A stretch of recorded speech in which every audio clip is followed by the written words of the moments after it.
point.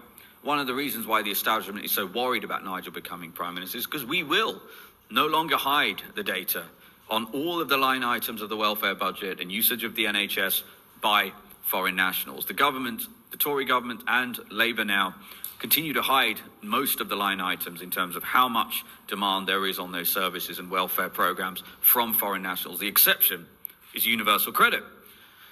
And yeah, universal credit has been ballooning in terms of foreign nationals utilising it. So we are saying we will no longer, the British state should no longer pay universal credit payments to foreign nationals. The bill for that will be, in terms of how much that would foreign nationals are taking from universal credit, is £8 billion this year. We have assumed a 3-month notice period to be reasonable, and therefore if Rachel Reeves were to enact that policy, that would be £6 billion of savings this year. The next one is foreign aid. It is unconscionable that British citizens and taxpayers should be asked to fund foreign aid programmes when, for example, 15-year-olds in Wales have a lower educational attainment than 15-year-olds in Turkey.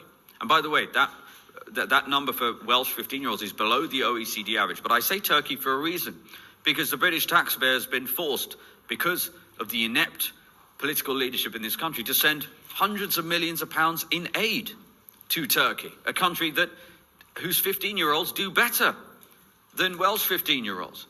Charity begins at home. And that's before we even start talking about the fact that, for example, while Labour was resisting calls for a statutory national inquiry into the grooming gangs, they were wiring £19 million to Pakistan for child exploitation prevention programmes. That is going to make British people's blood boil.